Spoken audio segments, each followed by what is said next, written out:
Hello and welcome to the latest episode of Harmonious World. My name is Hilary Seabrook and I was absolutely delighted recently to be invited to join Bill Laurance in his studio in South London.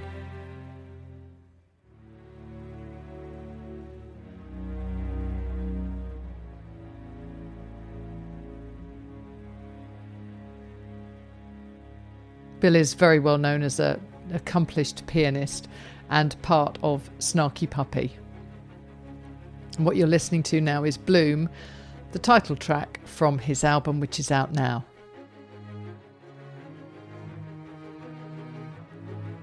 I hope you enjoy listening to my conversation with pianist and composer Bill Laurance.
Welcome to Harmonious World. I'm here in Bill Laurance's studio in South London. It's a real pleasure. Thank you, Bill. Thank you. Thanks for having me.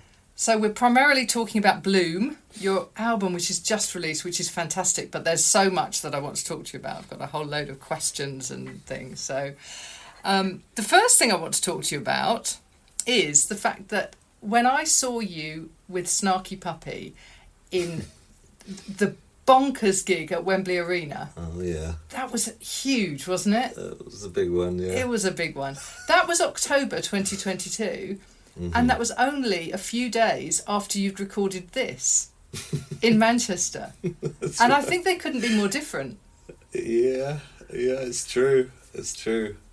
I mean, I guess that's kind of the beauty of that ensemble, and I suppose a lot of the things I do, I try to kind of keep a variety so that I stay inspired, certainly coming from I remember coming from a Snarky Puppy tour to a solo piano tour, and the touring party with Snarky was 26, and then all of a sudden it's just me by myself, no tour manager, no sound engineer, just me and a suitcase on trains going across Europe. So, and I really love that contrast, actually. I love the variety that it provides. That band is such a unique thing, and it's been such a sort of joy to be part of that journey and be on the train since the beginning and kind of watch it evolve and bloom in the way it has, and now everyone in the band has, I think pretty much every single musician in that collective has their own solo project out released in some capacity, so we're all kind of doing our own thing now. Yeah, which is great. I mean, Jameson Ross had his album out I think only a little bit before that, and that was an incredible album, and I really liked the album, and then I was like, that's him on stage with Snarky Puppy, and I thought that was really, I loved that sort of collective of people and going off and doing completely different things. For sure, and that's absolutely what informs the the spirit of the band is the kind of allowing every personality to kind of speak and really be part of the sound. And that's also the nice thing about when the personnel changes. We tend to do like, sort of 2 week, if we've got a kind of 6 week run, we'll do like a 2 week run of one set of musicians, and then after 2 weeks a number of musicians go out and a bunch of different players come in, and so we're still playing the same repertoire, but with those different personalities, obviously you get a completely different take on the material, and so the material kind of keeps evolving and it keeps it sort of fresh, I guess. Yeah, and I think it was a bit of a sort of an eye-opener or something for all of you to be at Wembley Arena. I mean, it was incredible, wasn't it? It was exciting to see you there instead of kind of all shoved in Ronnie Scott's or whatever, sit on a big stage with a big audience.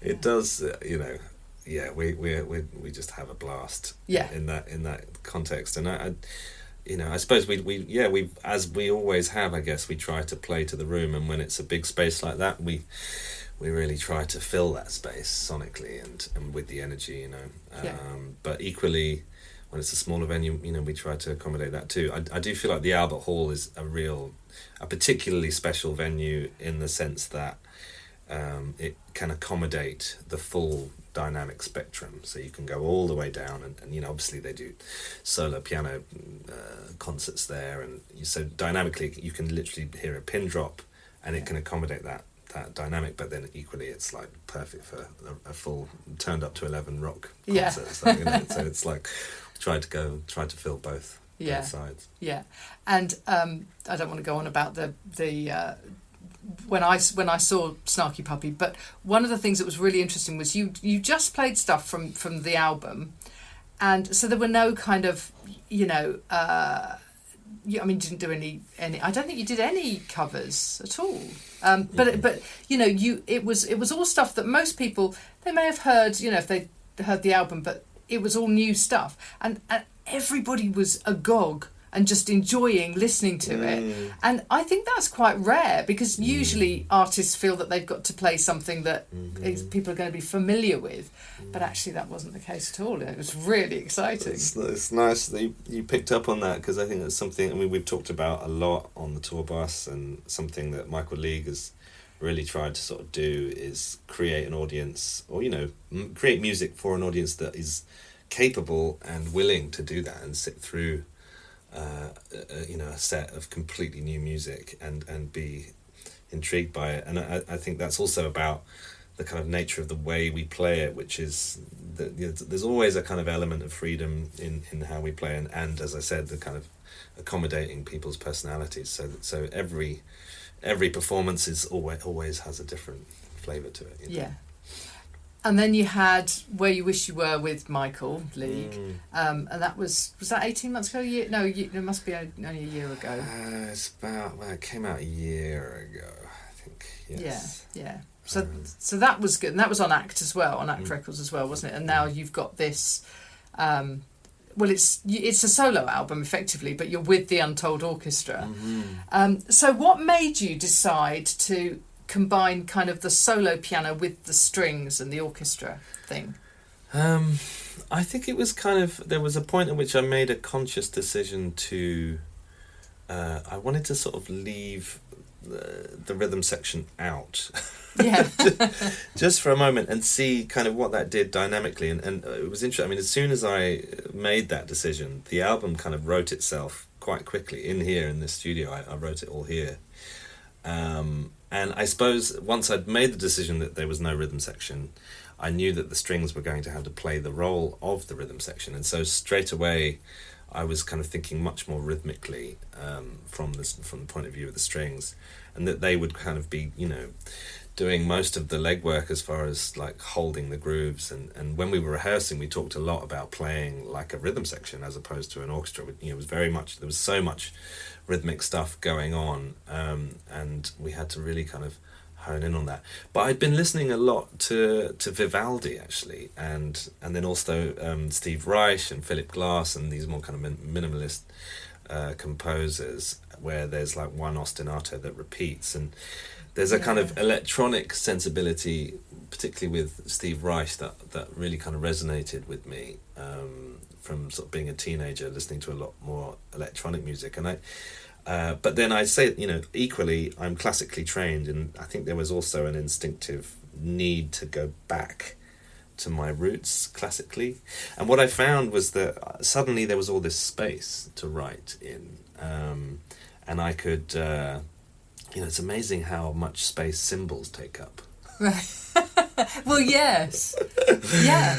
I mean, I love my trio, and I love playing with any trio or any rhythm section, but it's like, as soon as you just have piano and strings, just suddenly there's all this dynamic range to explore, and I really kind of reveled in that. But I think the main thing for me that really excited me about this project was the combination of mixing something that's very prescribed, so the strings were obviously all reading from a score, and then combining that with what I was doing, where I had melodies that were set, but I also had a lot of freedom.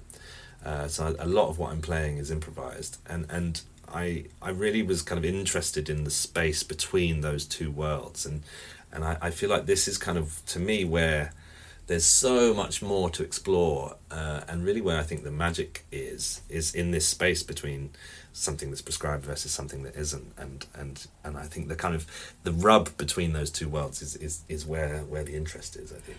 Yeah, and especially combining the classical with the jazz, and there's sort of a bit of poppy, the some of the repetition of rhythms and things sounds poppy. It's a stunning album that doesn't really fit. It's because classical people, classical lovers could listen to that and really enjoy it, but equally those who like jazz. It's nice to hear. My dad is a real kind of avid listener of classical music. Like, whenever I've put on a jazz record, he loves Abdullah Ibrahim. Oh yeah, right? Yeah. And that kind of, that approach to sort of to the jazz aesthetic is his cup of tea.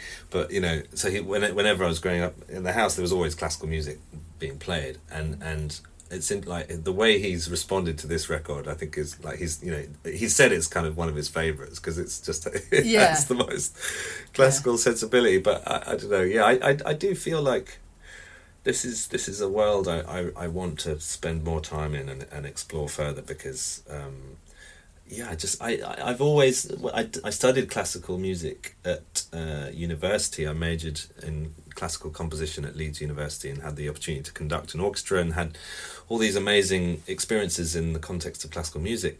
But I always felt like there was this sense of having handcuffs on. Obviously, there's some degree of freedom in terms of how we can interpret the written material.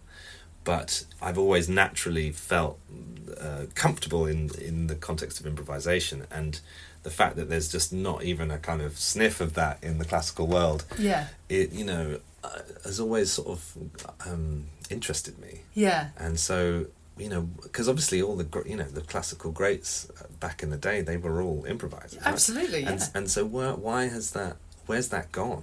Why has that disappeared? And why can't we sort of start to reincorporate improvisation into the context of classical music? And I think that's just so exciting. Absolutely. I went to see Akhenaten, the Philip Glass opera, at the ENO last year, and that was fascinating because Philip Glass, you kind of go, oh no, it's going to be really difficult, but actually it's a beautiful opera. Oh man. And it's the writing, I mean, it's just stunning. And he uses, obviously, as you said, a sparseness, that it's a smaller orchestra, and it's except when the brass come in and they do their thing, but it's just challenging things. And I think it's very easy for people to put things in boxes, which is like, oh well, I don't like Philip Glass because he's modern and that's not good. But actually there's some really lovely stuff, and I think for you to be taking that approach, his approach, and then putting the piano in and throwing that, is great. For sure. I kind of, it's like he's asking you to listen to it differently somehow, or engage with the music on another kind of level. Like, the thing with Philip Glass for me is this meditative quality, and it's almost like the longer you stay in that loop, and same with Steve Reich, the deeper it goes, and it's like this trance like quality, which I kind of wanted to explore more with this record, and then I ended up kind of just instinctively wanting to compositionally like keep evolving, and rather than just kind of staying on a more static sort of idea. But like I don't know, I think there is a truth in that that's that the compositional tool of repetition. There's I mean, James Brown, there's an amazing track called "It's a Brand New Day," and it's this James Brown tune, and they go, and there's a loop at the end. You can tell, like, or well, my sense is that they meant to fade it out, right? Because they just kind of looped, and then they just kept the whole thing, and the longer they stay in that loop, and nothing changes in the way that the band are playing it. It's just this perfect, bar loop or whatever. And the longer it goes, the deeper it becomes, and you can hear sort of James Brown just kind of reacting to it and responding to that depth. And it's like, just kind of aspiring to get into that trance, to lose yourself is kind of what attracts me. Yeah, that's brilliant. So what made you work with the Untold Orchestra from Manchester? I mean, they're very new. They've only been going since just before the pandemic. So I did some concerts at the RNCM years ago, and was approached by this wonderful composer and piano player himself, this guy called Sam Davies, he basically single-handedly kind of set up the orchestra, and then kind of made it part of a larger group, and he was just basically a fan of my music, and he wanted to kind of do more. He actually supported one of my shows that I did there with his project that was inspired by my first record, Flint. And so we had a kind of, we stayed in touch, and it was a really sort of nice bond we had. And then he basically just said, I was on tour doing a solo piano tour across the UK, and he said, look, I've got a string orchestra. You could come to Manchester, and we could just do a couple of versions of Cables, but just with piano and strings. I was like, yeah, let's do it, And so he set it all up, and we did this kind of EP, which became Cables Rewired, and it was beautiful. And these players were stunning, and just kind of like amazing young players who just had such a hunger to want to play and to make it something special. And then we did an EP in lockdown, which became the Zeal EP, which was 3 tracks, which we recorded, everything we recorded remotely, and then we collated the files afterwards, which again was kind of a fascinating example of how you could still kind of make things happen without even leaving your front door, And we managed to record this string orchestra just completely remotely. And then we did a live show at the London Jazz Festival at Union Chapel a couple of years ago, and that's also been released now. And everything I've ever done with them has just been such a joy. And I remember when we got into Union Chapel, we'd set up the chairs for the string players.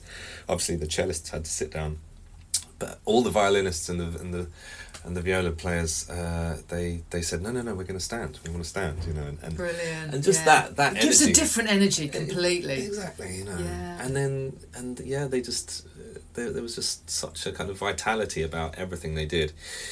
And then there was the opportunity to do an album together, and I thought, okay, that would be wonderful. I'm going to write some brand new material for this and really feature the strings. And I think that was the thing. It was it's been an evolution together, and this was an opportunity to just kind of let them kind of lead almost from the rhythm section side of it, and give them that space. And as I say, to me, it's all about the next generation of musicians. I feel very lucky that I've had some amazing teachers over the years, and I feel like this was an opportunity to kind of give back a bit, but also to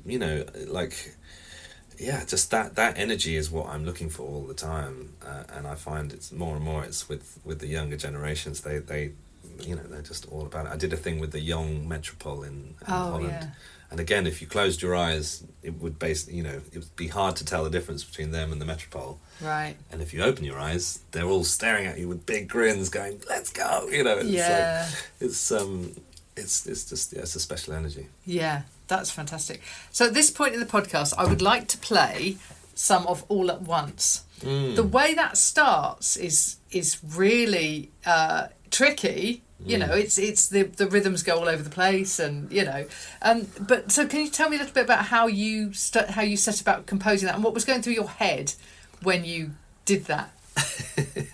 Because it's my favourite track on the album, so that's why we get to play it. Oh, cool.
Again, it was like it was a real challenge to get the orchestra to groove as one like that, and I think, I was thinking, I was writing this from the point of view of like thinking of the orchestra as a rhythm section, but writing in a sense where you have these different rhythmic characters that appear and reappear within the orchestra, but then obviously the piano's kind of looping in between. I think this tune actually I kind of became, whilst there is a melodic character to what I'm doing, I'm sort of the way I wrote it was to be kind of more intertwined with the orchestra rather than kind of be sitting on top, if you know what I mean. Yeah.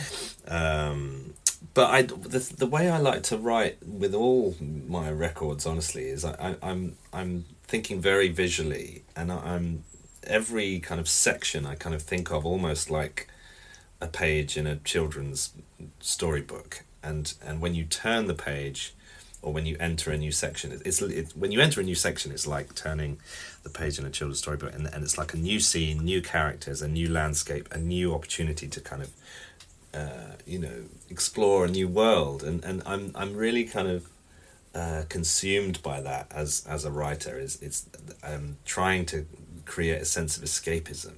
I see that's kind of, that's my role, I suppose, as an artist. Is to just create an opportunity to, send the audience somewhere else. And so there's a lot of kind of landscape, I think, throughout the record. But with this one, with All at Once, it was definitely, I wanted to kind of take the listener on a journey, and it's one of the longer pieces, and there's a real, by the time you get to the end, I remember the orchestra were pretty exhausted because it's a lot of rhythmic stuff, but the title, I guess, is also just kind of calls at the idea of just this excess of information and that we're all trying to kind of navigate, and the pace at which things just suddenly evolve. I remember just going back to Leeds, where I studied, and not so long ago, and it's just barely recognisable. The pace at which everything's moving, and in light of climate change and all these sort of challenges that we're having to kind of find a way through.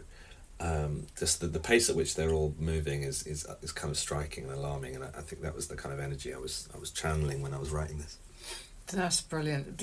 That's why I really like it, because I'm a bit of an obsessive about climate change, and really? We have to do something about it, and for our children and our children's children, because my kids are at the age where they're going to be getting married and having kids in the next few years, and what will their children, my grandchildren, what are we leaving for them? And it's not good. So that definitely resonated with me. That's really interesting. The arrangements. So you you created the pieces, but the arrangements were done by, is it Josh Poole? Joshua Poole, yeah. Yeah. So is he part of the Untold Orchestra?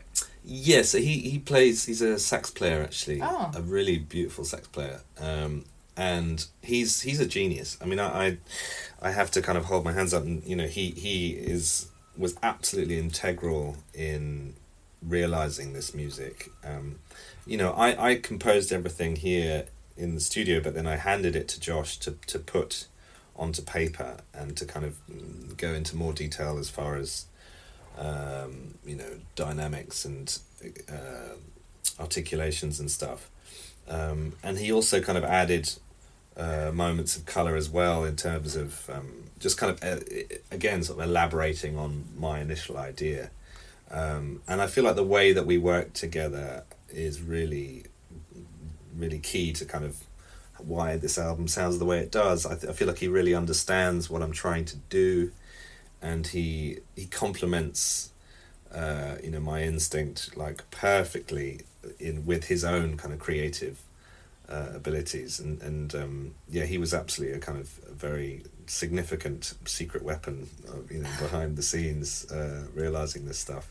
Yeah. And we worked a lot with just different drafts of the arrangement to try and get exactly what we were looking for, but some of my favourite moments on the record are moments where he's kind of added different colours or added additional sort of counter melodies here or there, and I think again it's that collaboration where those moments of collaboration I think are when you can really kind of create something larger than the sum of its parts. Yeah, something really special.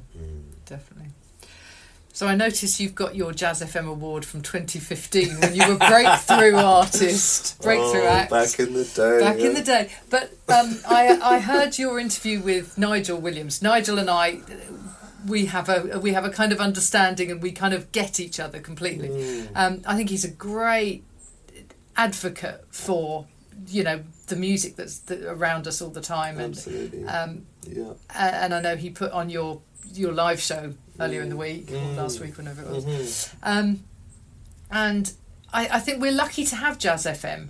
It's changed so much, because when it started out, it was a little bit, well, it's gone through various iterations, and it went through sort of a smooth, very, very sort of smooth and unchallenging period. But now I think it's just absolutely incredible, and I'm seeing Ruth Fisher soon. As I say, I saw China Moses. I'm in contact with Tony Minviel. There's some great people who are out helping promote this music, and I think it's the music world, the jazz world in particular, but the music in general, music world is so strong at the moment. We value it so much. If only people would put their hands in their pockets and support it financially a bit more. But it's true. I agree. I feel like Jazz FM has been amazing for me for since the beginning, honestly. And like Chris Phillips, I remember, was really a big advocate, and so many of those guys, and they really I feel like they really believe in the cause and believe in the value of it, and will continue to support it.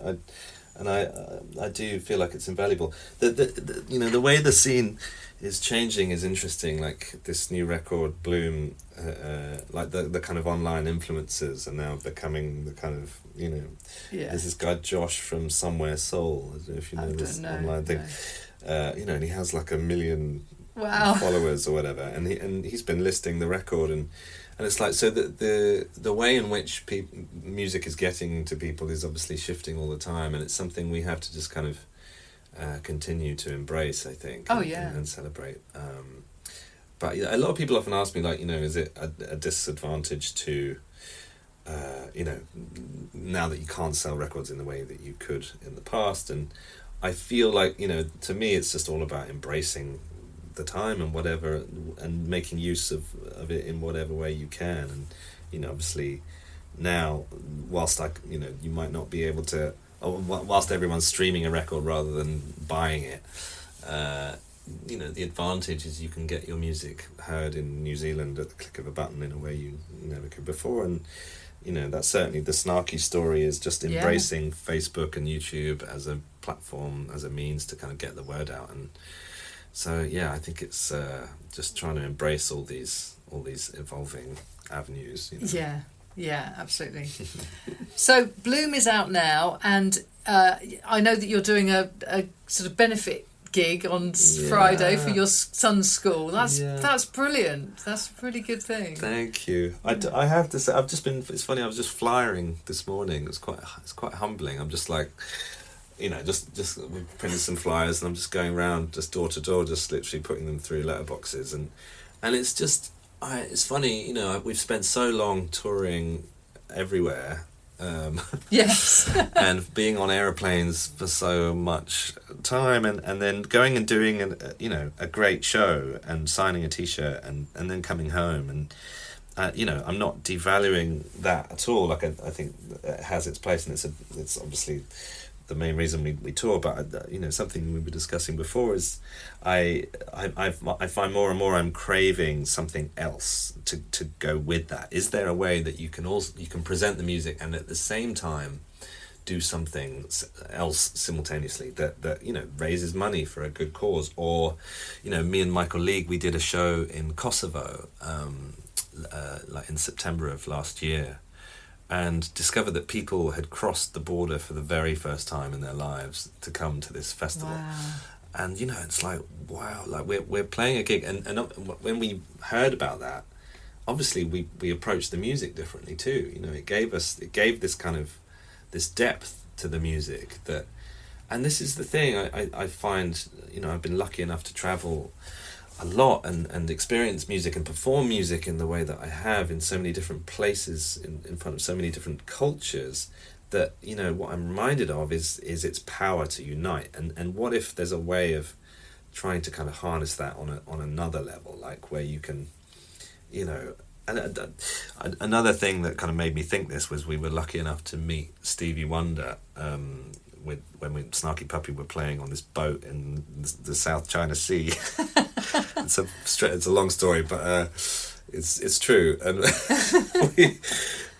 I found myself with the opportunity to meet Stevie Wonder, and I discovered that somebody with that kind of perfect career, basically, and is still the kind of king of music, I feel like, right? Where does that career and life kind of lead you and take you? And I talking with him and hearing him talk, to all of us as part of his concert, I discovered that he's become, it's not like, his interest is not necessarily about creating another number one hit single. It's now about becoming an ambassador for peace. And I think, the sort of, like, meeting him and sort of feeling that, it just made me realise, that's really where, the perfect career in music will lead you, and Quincy Jones is another example. Or I've been lucky enough to meet a lot of my idols, and Quincy and Herbie Hancock and Chick Corea and Ahmad Jamal and Ramsey Lewis and all these people. They have a humility. Wayne Shorter, they had this humility that was about a kind of a desire for peace somehow. That was like the kind of the overarching aspiration, and it just made me think, wow, what if you can kind of double down on that, and you really try to harness that at the same time as obviously making creative music that pushes boundaries and stuff, and that's always kind of going to be the route, but just trying to kind of come at it from a wider point of view. And this concert I'm doing for my son's primary school, all the money's going to the music department of the school, and it's just a solo piano show in this church just around the corner at St. Faith's, which is a beautiful church. And I suddenly feel so inspired by this opportunity to play for that cause. Right. More than ever before in a way, because it's just like this is what it's all about, right? It is, absolutely. Absolutely. It's about, helping kids discover music, because heaven knows there are plenty of people out there who want to sell them everything else. Helping them to discover this amazing thing that I think if you don't live and breathe music, it's really hard to understand. But it's an important thing. Harmonious World came about because of lockdown, because I was sitting at home bored thinking I need to do something, right, I'm going to do a podcast. And then I got the title because Quincy Jones said, imagine what a harmonious world it would be if everyone shared a little of what they're good at.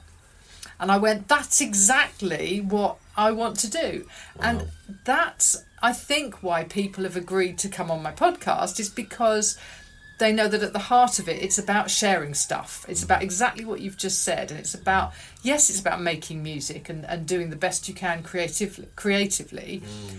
But it's also about more than that. And, we talked earlier on about, helping young musicians.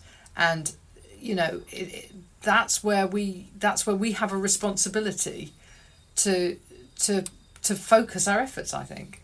So absolutely, yeah. Absolutely. That's wonderful that it exists in the way it does, and here it is, in full force. Yeah, it's doing well. It's not just sort of bubbling under a little bit. It's doing really well, and I'm really proud of that. That's wonderful. Yeah. That's wonderful. Yeah, but so thank you for being a part of that. Of course. No, that's great. One of the offshoots I'm doing with Harmonious World is I'm going to write a book, and it's going to include some clips from interviews, transcripts of clips from interviews where people have talked about what lockdown meant for them as a musician. Because obviously when I started, I was talking to people who were stuck at home and not able to do anything, and then gradually we were coming out, and then it was going back into lockdown and all of that sort of stuff. So how was your lockdown? Because you had presumably quite a young child. I did. And suddenly not able to travel. Yeah.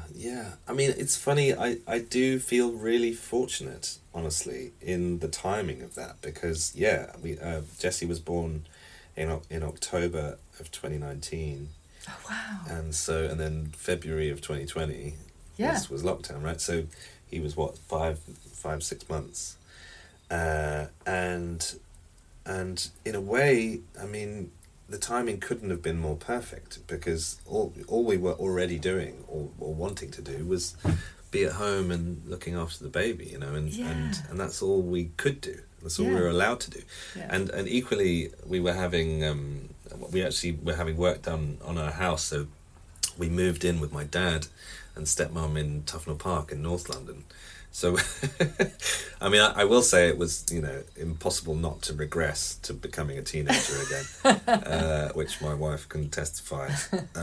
But, also just that special time with them, and then, now Jessie has a really kind of close bond with them, and as a result of that time we spent together. So, in many ways, the timing of it was great. I mean, I will say that, not being able to travel was obviously challenging, and for so many of us creatives, my wife is an actor, and obviously, theatre work was non-existent, so it was really, really tricky.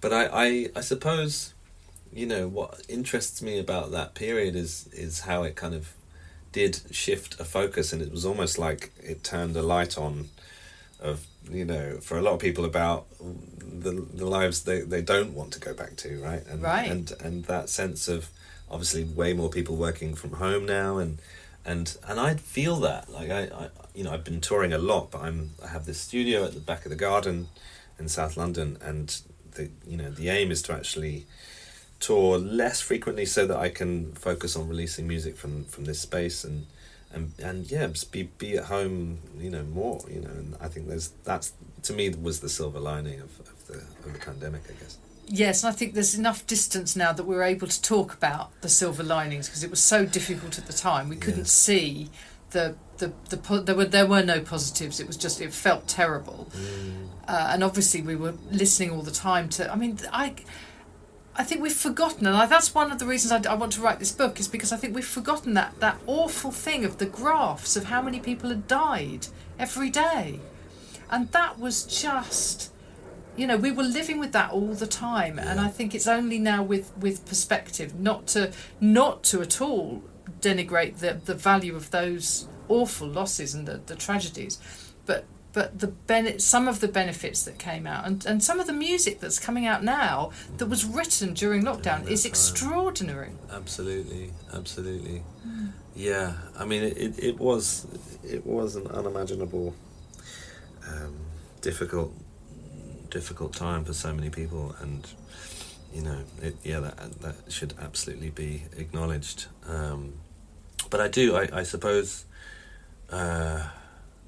you know, I do feel like there's a significance and a power that comes from, you know, times of like challenging times, and it's almost like those, like, you know, I used to think that I should be writing all the time, but I've kind of come to realise that I'd sort of think of being an artist like a farmer, you know, like you have to kind of, you can't just be harvesting all year round, you have to kind of sow the seed and then, you know, grow the seed, and that comes from experience and life experience, and often, you know, I find that the more challenging experiences are where, you know, when there's an opportunity to kind of really respond to them creatively, and so there is a kind of a beauty almost in that can come out of those more difficult times.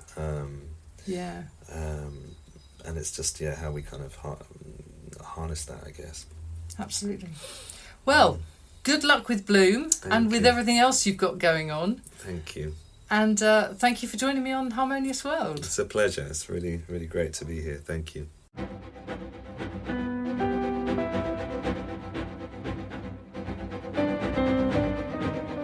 I hope you enjoyed listening to that conversation with Bill Laurance in his studio in South London.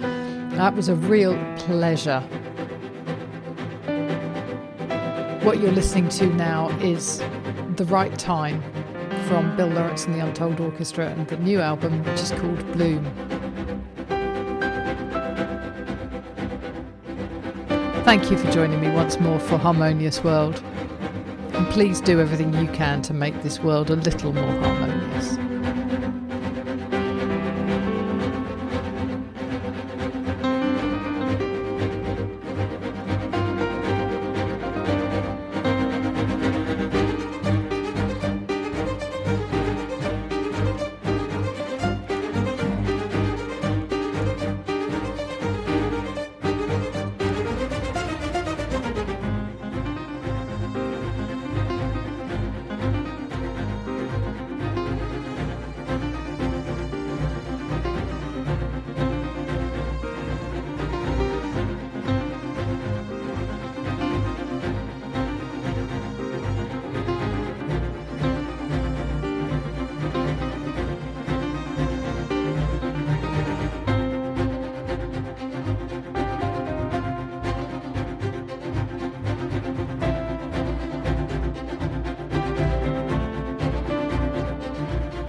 Thank you for listening to the latest episode of Harmonious World. My name is Hilary Seabrook, and it's a great delight to bring this series of discussions with musicians and composers and writers and all sorts of people to you.